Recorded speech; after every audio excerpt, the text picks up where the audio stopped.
Did you know Home Depot sells enough lumber each year to build a fence around the entire Earth? Wow, that's pretty impressive. It is. And that's the kind of scale we're talking about today as we deep dive into whether Home Depot's resilience makes it a good investment opportunity for you. We've got this Motley Fool article here. They break down Home Depot's recent performance, dividend strategy, and future potential. So what's interesting here is that Home Depot's sales growth has stalled recently. We're talking like comparable store sales are down and earnings per share have also taken a dip. Yeah.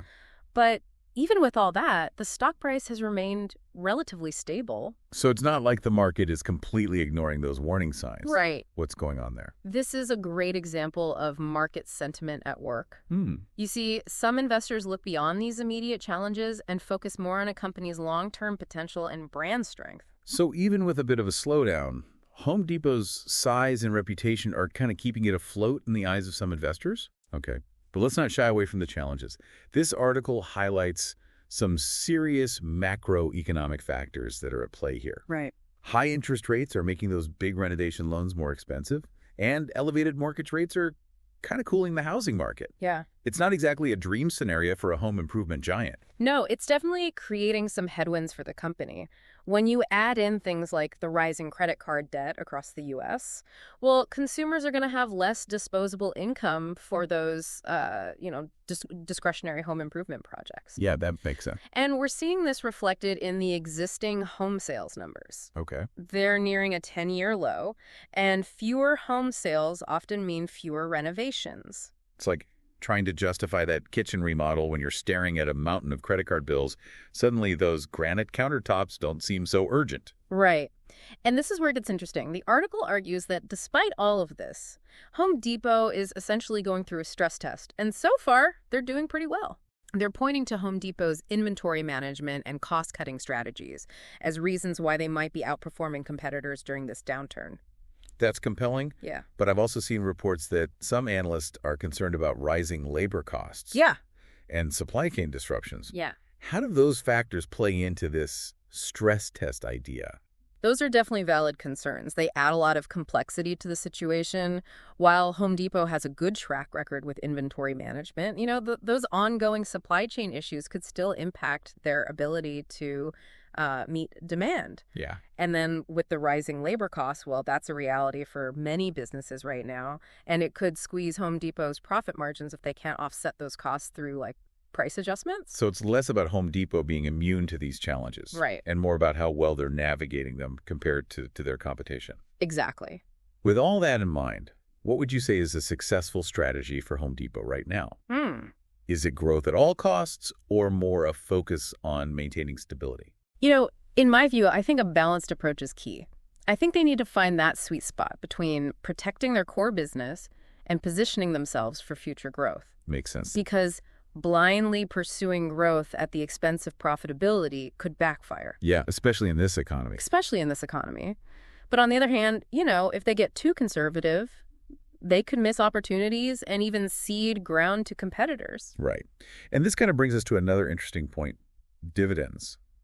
Home Depot has a history of raising its dividend consistently for the past 15 years. That's a long time. It is. So just think, if you had invested, let's say, $1,000 in Home Depot stock back in 2011, when the dividend was only $0.25 per share, your annual dividend income today would be more than 9 times that amount. Wow.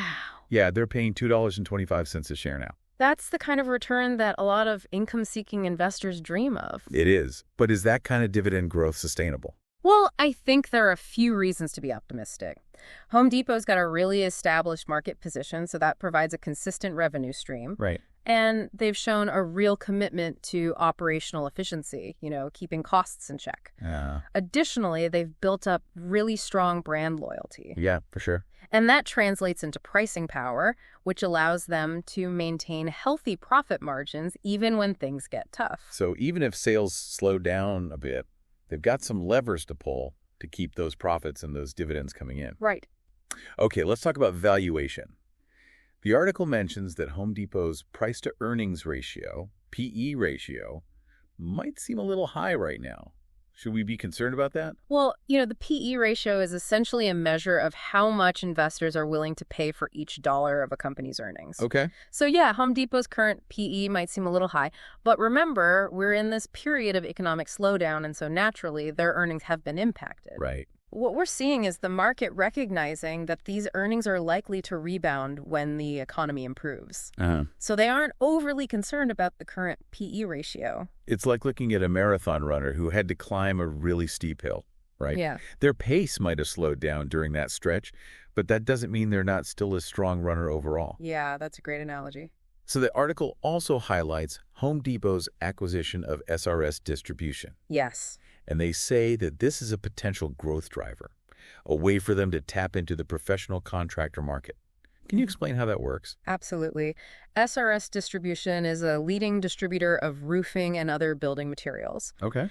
And they mainly serve professional contractors. This acquisition really expands Home Depot's reach into a new customer segment and broadens their product offerings. So it's like in the past, if a contractor needed a bulk order of roofing supplies, they might have gone somewhere else. But now Home Depot can capture that whole sale, become a one-stop shop for both, DIYers and the pros. Exactly. And this move is particularly important in the context of an economic slowdown. Oh, how so? Well, you see, when budgets are tight, DIY projects often get put on hold, but professional contractors tend to be less affected by those economic fluctuations. That's interesting. Yeah, their work is driven by repairs, maintenance, new construction projects, things that can't be easily postponed. So by expanding into this more resilient market, Home Depot is basically creating a buffer against economic downturns. Exactly. Okay, so far we're seeing a company weathering the storm, holding steady, making some smart moves for the future.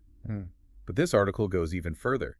They describe Home Depot as a coiled spring, ready to bounce back when the economy improves. I like that metaphor, but I'm a little hesitant about the whole coiled spring thing. Oh, okay.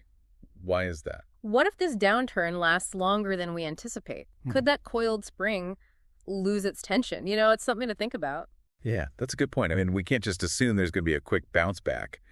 What factors would need to align for this spring to really release and propel Home Depot's growth? Well, first and foremost, we need to see interest rates drop. That would make financing those home improvements much more affordable, which could potentially unleash a lot of pent-up demand. Right. And also, if housing prices stabilized or even declined a bit, that could make homeownership more accessible, leading to more sales and renovations. And we can't forget about consumer confidence, right? If people feel more secure about their finances and the overall economy, they're more likely to invest in their homes. Exactly. Those are the key ingredients for Home Depot's spring to really uncoil. So we've got a company facing challenges, but also showing signs of resilience, making some strategic moves. This article concludes that Home Depot is an excellent long-term buy, especially for investors who are focused on dividends. I think that's a fair assessment. But, let's be realistic. There are always risks with any investment. What are some potential downsides we need to think about here? Well, I think the biggest risk is a prolonged economic downturn. If the economy stays sluggish for longer than expected, that's going to put additional pressure on Home Depot's sales and earnings. Yeah. Which could impact their ability to keep up that impressive dividend growth. Now we know you're savvy investors, and you might be thinking, but what if this downturn drags on? That's a valid concern, and we absolutely need to address it. Yeah, that's a valid concern. We will. And it's not just about, the overall economy either. Okay. Even if things start looking up broadly, the housing market in particular could stay sluggish for a while. Right. And if people aren't buying and selling homes well, that has a ripple effect on Home Depot. Yeah, because even if you aren't moving, you might still spruce up the kitchen or bathroom if you're feeling good about your finances. Exactly. But if that housing market is just kind of in the doldrums, well, those big ticket renovations might get put on hold. Exactly. And then on top of that, you can't ignore the competitive landscape. Right. So Home Depot's the dominant player, yes, but they aren't the only game in town. Right. You've got other big box retailers, specialty stores, and even those online giants, all trying to get a slice of that home improvement pie. Speaking of online giants, that brings up another potential risk: e-commerce. Oh, yeah. I mean, you can buy almost anything online these days. It's true. From power tools to patio furniture. Could this shift towards online shopping hurt Home Depot's brick-and-mortar business? It's something to keep an eye on for sure. Great. Home Depot has been investing a lot in their online platform and, in their omni-channel strategy. Right. But the competition is fierce and, consumer preferences are constantly evolving. So we've got the economic downturn, a potentially slow housing market, fierce competition, and the rise of e-commerce. Yeah. That's a lot of potential headwinds for Home Depot, it sounds like. That marathon runner is facing a hurricane now, not just a steep hill. Well, let's not get too carried away. Remember, we are talking about a company with a proven track record of adapting and innovating. I mean, they've weathered storms before and come out even stronger. So I guess it comes down to weighing the potential rewards against the risks. Exactly. For our listeners out there, trying to make sense of all this for their own portfolios, what's the bottom line? Yeah. Is Home Depot a buy or hold, or should we be running for the hills? Unfortunately, there's no easy answer. Yeah. It really depends on your own individual investment goals, your risk tolerance, and your time horizon if you're looking to, get rich quick. Home Depot's probably not the right play right now. Yeah. But if you're in it for the long haul, especially if you're seeking that dividend income, Home Depot might be a good opportunity. It's kind of like planting a tree, right? Yeah. You don't expect to harvest a bushel of apples the next day. You nurture it, you give it time, and eventually you'll reap the rewards. That's a good way to think about it. But it's not just about sitting back and watching that tree grow, is it? There's pruning, fertilizing, maybe some pest control along the way. Exactly. Investing in Home Depot, or really any company, is not a set it and forget it kind of thing. It requires you to stay engaged, do your research, and be willing to adjust your strategy as the market shifts. So stay informed, stay engaged, and don't be afraid to make adjustments along the way. Right. Speaking of staying informed, that Motley Fool article we've been talking about, they really dig deep into Home Depot's financials, their growth strategies, and how they stack up against the competition. Yeah. It's worth a read if you're seriously thinking about adding them to your portfolio. Absolutely. A great resource to get a really good understanding of the company. So to recap, what are the key takeaways our listeners should keep in mind as they think about Home Depot? First and foremost, Home Depot is a resilient company. Okay. They are facing some challenges, but they've navigated through tough times before. They have. And secondly, they're a powerhouse. When it comes to dividends, they're consistently rewarding shareholders. Yeah, that's not something to take lightly. Yeah. Especially in this kind of uncertain market. Definitely not. And third, they are in a good position strategically for future growth. Right. Their acquisition of SRS Distribution opens up new markets.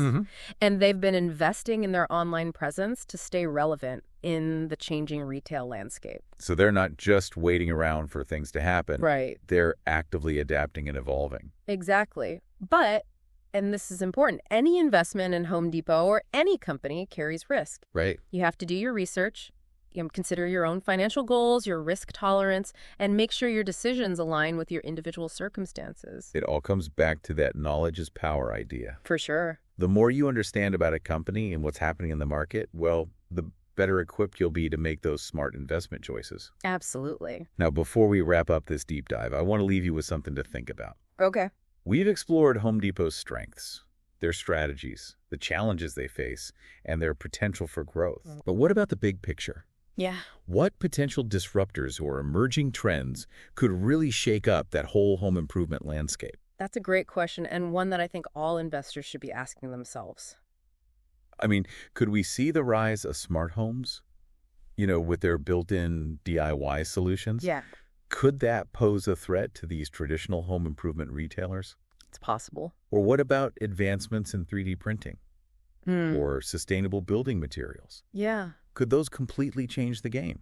It's definitely possible. The world of business and technology is always evolving. What seems like science fiction today could be commonplace tomorrow. So as you continue your research on Home Depot, or any company for that matter, don't just focus on the numbers and the forecasts. Think about those big picture trends, those potential disruptors, and then, how consumer needs and preferences are evolving. It's about staying curious, staying informed, and staying ahead of the curve. And on that note, we'll wrap up part 2 of our deep dive into Home Depot. We hope you're finding this exploration informative and maybe even a little entertaining. We'll be back soon with part 3, and we'll leave you with some final thoughts and, of course, a few more questions to ponder as you continue your own investment journey. Welcome back to our deep dive on Home Depot.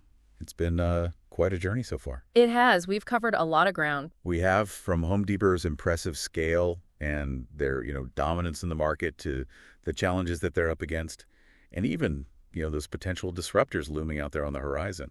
And, of course, we talked about their resilience, their track record with dividends, and the strategic steps they're taking to adapt to this, changing market. Yeah, it paints a pretty complex picture. It does, but that's what makes it so interesting. It does. And, when I think about those potential disruptors we were just discussing, the smart homes, 3D printing new materials, it really highlights how important it is to stay curious, and informed as an investor. Absolutely. You can't just assume that the companies that are winning today are going to be the winners of tomorrow. Exactly. The landscape can change quickly, and it's the people who can, anticipate and adapt to those changes who are going to come out on top. Like that old saying goes, the only constant is change. Right. And that's definitely true when it comes to, business and investing. Absolutely. So as we wrap up this deep dive, I want to leave our listeners with just a few final thoughts. Okay. First, remember that investing is a journey. It's not a destination. That's true. There are going to be ups and downs, twists and turns along the way. You got to don't get discouraged by the bumps in the road. Yeah. Stay focused on your long-term goals and don't be afraid to adjust your course if you need to. And never stop learning. Right. The more you understand about the companies you're investing in, about the market as a whole, Right. And those forces that are shaping the future. Yeah. Well, the better prepared you'll be to make informed decisions. Read books, listen to podcasts like this one, follow industry experts, and, engage in discussions with other investors. Yeah. The more you learn, the more confident you'll become as an investor. And finally, remember that investing, it's about more than just numbers. Right. It's about understanding how those numbers connect to real-world businesses, to products and services, and to the people who are using them. Take some time to learn about the companies you're considering investing in, Yeah. What are their values? What problems are they solving? How are they impacting the world? I like that. Invest with a purpose. Align your portfolio with your values. Yeah. That's how you make investing truly meaningful and rewarding. I think that's a great point to end on. I do too. We hope you've enjoyed this deep dive into Home Depot. We've covered a lot of information, but of course, there's always more to explore. There is. Keep those insightful questions coming. And remember, knowledge is power. Happy investing, everyone.